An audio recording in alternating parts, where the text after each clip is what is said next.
আসসালামু আলাইকুম সুপ্রিয় দর্শক। কাপড় কাছে ফুটফুটে কাপড় কাছে আমি আপনা ভাবি ঘুমো ভাবি কই নাকি ভাবির কাছে আইছি দেখি ভাবি কি বলে আপনাদের উদ্দেশ্যে। ভাবি আসসালামু আলাইকুম। ওয়ালাইকুম আসসালাম। ভাবি কেমন আছেন? আলহামদুলিল্লাহ ভালো আছি। আপনি ভালো আছেন না? আল্লাহ তাআলা খুব ভালো আছে আপনাদের দোয়ায়। তো হ্যাঁ, আপনার মুখ থেকে কিছু দর্শক শুনতে চাই। যে জন্য আমি ডাকছি আপনাদের। আচ্ছা আমি কিন্তু যখন আমার 13 বছর বয়স তখন আমার বিয়ে হয়। আচ্ছা বিয়ে হওয়ার পর আমার 2টা বাচ্চা হয়, মেয়ে আচ্ছা বাচ্চা। তারপর অনেক কষ্ট করে স্বামীর সংসার করি। আচ্ছা স্বামীর সংসার করার পর মানে প্রথম যখন বাচ্চা, সরি ভুল হয়েছে, প্রথম যখন একটা বাচ্চা হয় আমার মেয়ে, আচ্ছা তখন থেকে আমি শ্বশুরবাড়িতে অনেক কষ্টেই ছিলাম। কষ্টে থাকার পর বাপের বাড়ি থেকে কিছু টাকা পয়সা নিয়ে এসে সংসার চালাতাম। আচ্ছা আর একটা মেয়ে বাপের বাড়ি থেকে কতই টাকা পয়সা আনতে পারে, যেহেতু আমার বাবা মায়ের এত অর্থ সম্পদ ছিল না, কম ছিল। জি পরে আমি স্বামীর বলে ঢাকায় চলে আসি গার্মেন্টসে।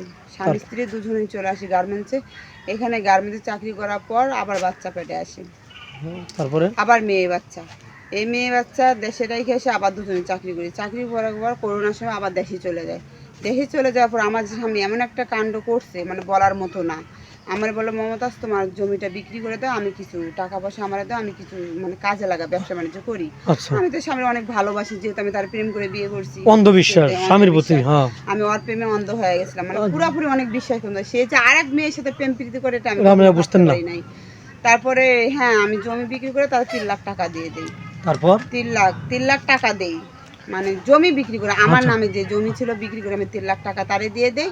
এই টাকা দিয়ে ও যে মানে মেয়ের পিছনে ভাঙে, আমি তো এটা জানি না। পরে আমি পরে ভাবতেছি, তোমার গাড়ি কেনার কথা, তুমি এটা কি করলা? হ্যাঁ আমি কিনবো, সময় দাও। তারপর দেখি দুজনে ওরা পালায় আসে ঢাকায়। আচ্ছা পরে আমি ভাবতেছি ফোন দেই, ফোন বন্ধ। পরে দেখি যে ও আরেকটা বিয়ে করছি। তারপরে স্বামীরা বুঝালাম যে দেখো, তুমি যদি করে রেখো যেটা তুমি তাদের ছাড়তে পারবা না, তাহলে এক কাজ করো, আমরা দুজনেই থাকি। সমস্যা নাই, তাহলে থাকো। ওনার কাছে বেশি থাকতো, আমার কাছে সপ্তাহে একদিন, মাসে একদিন, 15 দিনে একদিন আসতো। শোনো, একটা নারী সব ভাগ দিতে চায় কিন্তু স্বামীর ভাগ দিতে চায় না। তারপর আমি একটা নারী হয়ে দিছি, কারণ আমার স্বামী যাক ভালোবেসে বিয়ে করছে, আমাকেও একদিন সেইভাবে বিয়ে করছিল। তো সমস্যা নাই, দুজনে মিলেমিশে থাকি। কিন্তু আমি যেইভাবে মিশতে চাই, সেই মেয়েটা সেইভাবে আমার সাথে মিশতে দেয়। অথচ সেই মেয়েটা 6 সংসার, মানে 6 জামাই সংসার চাইলে আমার জামাইয়ের কাছে আসছে। কিন্তু স্বামীর এটা জানা উচিত ছিল যে আমার 2টো সন্তান আছে, কিন্তু আমি বড় বউ, আমি যদি একটা নারী হয়ে স্বামীর অধিকার দিতে পারি, আর সে পারে না কেন? যেন অনেক অনেক নোংরা ধরনের কথাবার্তা বলতো। তারপরে আমি অনেক সহ্য করছি, সহ্য করার পরে নেক্সট টাইমে আমি আর সহ্য করতে পারি না, স্বামীর ছাইরা দেই।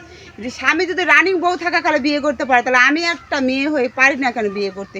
সেজন্য আপনাদের ডাকছি ভাইয়া, যে আমি এখন বিয়ে করতে চাই, কিন্তু এখন আমার টাকা পয়সা কোনো কিছু অভাব নাই। আমি চাকরি করতাম গার্মেন্টসে, এতদিন যা কিছু জমাইছি, যেইটুকু আছে আমার পক্ষে ভালোই আছে। বাপের বাড়িতে কিছু জমি জায়গা পাইছে, আমার যা বিয়ে করবো পছন্দ করে থাকে, অর্ধেক সয় সম্পত্তি আমি তার নামে লিখে দিয়েই আমি বিয়ে করব। অনেকে আছে বিদেশ থেকে চলে আসছে, বয়স হয়েছে, বউ নাই, বউ চলে গেছে, বউ মরে গেছে, এরকম হলে হবে। অনেকে আছে দেশেই, বউ মরে গেছে, অনেক বয়স্ক, 50-60 বছর, সমস্যা না, আমার মাথার ছাতা। আমি এটা দেখাতে চাই যে তুমি যদি বউ থাকতে বিয়ে করতে পারো, আমি কেন পারি না? ঠিক আছে, এই জন্য বলতেছি, আপনাদের ভিডিওর মাধ্যমে একটা পাত্র খুঁজছি।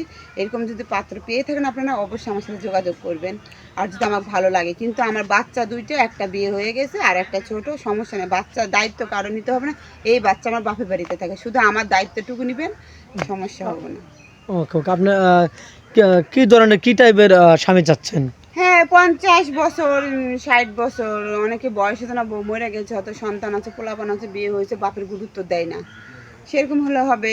আবার মনে করো অনেকে প্রবাস থেকে চলে আসছে, বউ চলে গেছে অথবা বউ মরে গেছে, এরকম হলে হবে। আবার মুখে বউ থাকতে অনেক বাচ্চা কাচ্চা অনেক এরকম আছে না, আচ্ছা আচ্ছা এরকম হলে হবে, যদি আমাকে সে মেনে নেয়।